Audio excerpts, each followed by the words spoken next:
Welcome back once again. So in this lecture, you're going to be learning about cost control. Now, this is a slightly more advanced feature, but it's very important because it shows you just how much control you have over your ads. And you have the ability to make sure that your advertising pretty much always is profitable. But this is a slightly more advanced feature. In the beginning, we're going to leave this as automatic, but I still want to show you just how to use this and how powerful this can be. Let's dive in. So here we are, and we have this section that is called cost control, right? And it says that it is optional, and of course it says that it is optional because, Facebook wants you to spend as much as possible. Now the thing is, if we leave this blank, then Facebook is going to optimize to show your ads for the lowest cost possible.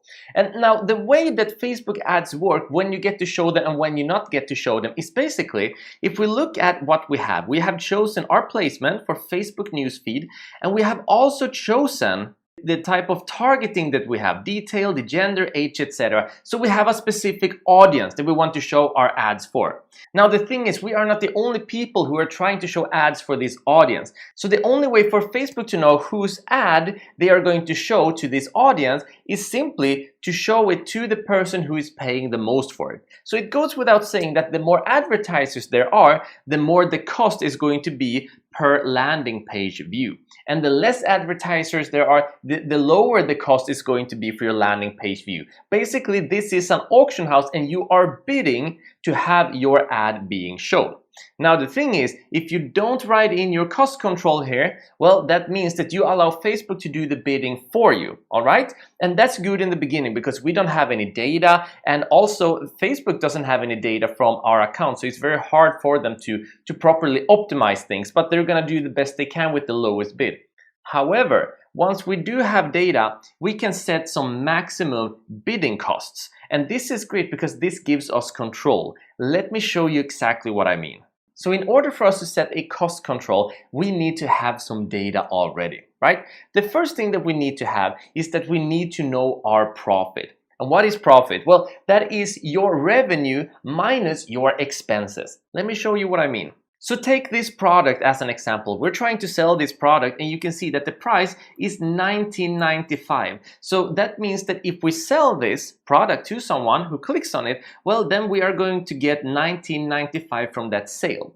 But that is not our profit, because we're also paying money to have this product taken to the customer. So let's say that we were creating this product ourselves. We would have to pay for the material, we would have to pay for the assembly, we would have to pay for the shipping, and all of those things would cost a lot of money. And we might also have some employees and they would be on a payroll and we would need to calculate that as well. So all of those are expenses, right? So once I take this sum and I minus the expenses, that is when we have the profit. So to make things simple, we are actually drop shipping this. So that means that in order to deliver this to the customers, we only have two major costs. That means that we have to buy it from the supplier, which costs us $2, right? That's $2 to buy the product from the supplier. And then another $2 to ship it to the customer. So that means that our expenses to have this product gets taken to the customer are $4. So to understand our profit, all we need to do is that we take 19 minus $4, and that would result in $15.95. Now, to make the example easier, let's say that we actually have some expenses that were $4.95. So let's say that our profit for this product was just $15 to make the calculations easier, all right? So understand then that we have the revenue, that is the total that you're gonna get from the sale, minus the expenses equals your profit. So that means that in this example, that's going to be our profit from this product are $15. All right, let's head back. So we know that the profit is $15, right? Next up, we need to know our conversion rate. Conversion rate meaning how many people that actually buy the product who enter our website. So let's say that we have some data on this. Now, normally you have a conversion rate depending on your industry, there's going to be anywhere between 2 and 6%, sometimes higher, sometimes lower. But let's say that we have some data on this and our conversion rate is actually 5%. All right, now we can do some calculations.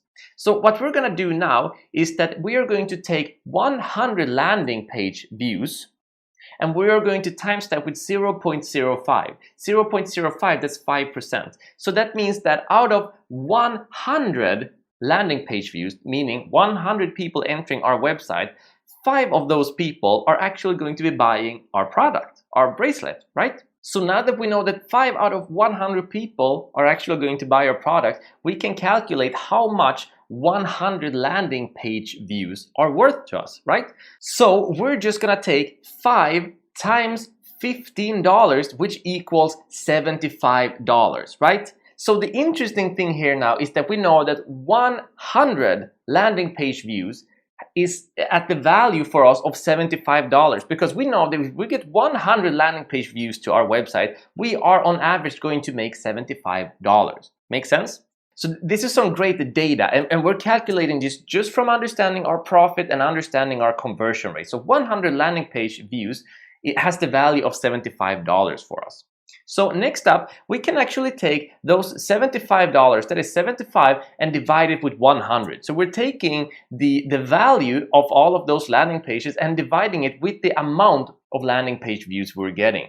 And that means that each landing page view is worth $0.75 for us. Are you following with me so far? Because now we're calculating that if we get 100 landing page views, right, then 5 out of those 100 are going to actually buy our product, which is going to make us $75. So that means that each and every landing page view on average is going to be valued $0.75. All right?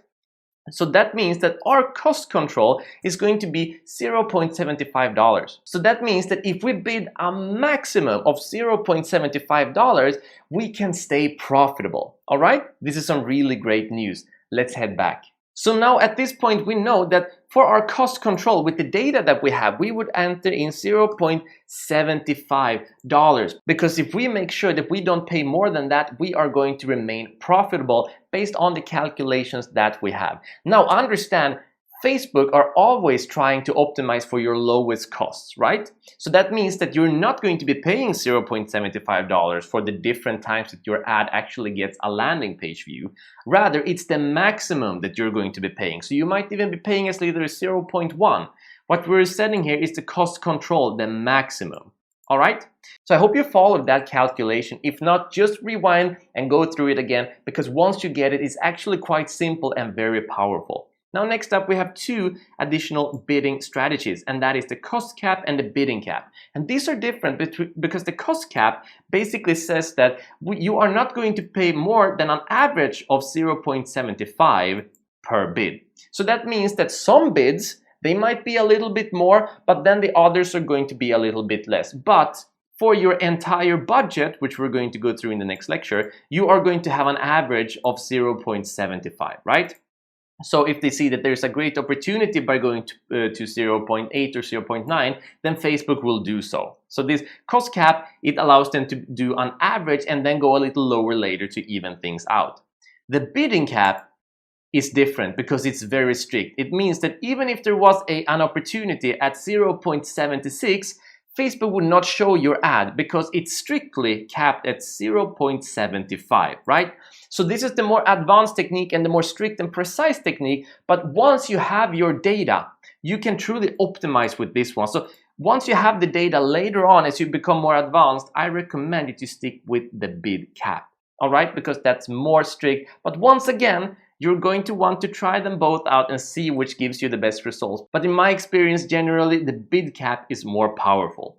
So now you know what cost control is and how it works and how you will be using it. However, as we are rookies and we probably don't have that sort of data yet, and it might take a while before we have it, we're not going to set a cost control. We are going to hope for Facebook to optimize them for the lowest cost for us based on our total budget. So remember, we want to give Facebook as little control as possible, but in the beginning, we have no choice. It's just something that we're going to have to work up as we go and as we become more advanced.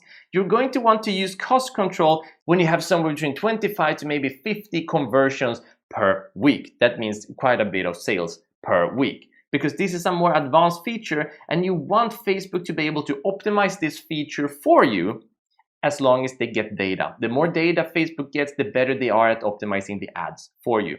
So if this felt advanced, don't worry about it. You don't have to worry about this for quite some time, but now you know how it works, you know how precise it can be, and we will be using this as we go on later on in the course and as we become more advanced. For now, we leave this as blank. We allow Facebook to optimize it for us, and we're still gonna have some great results from that. And we can still get some really great results from that. All right, so then we can hide the additional bid strategies because we're not using them. We are allowing Facebook to optimizing for us. Next up, we're going to go through the budget and schedule. All right, I hope you're having fun. See you in the next lecture.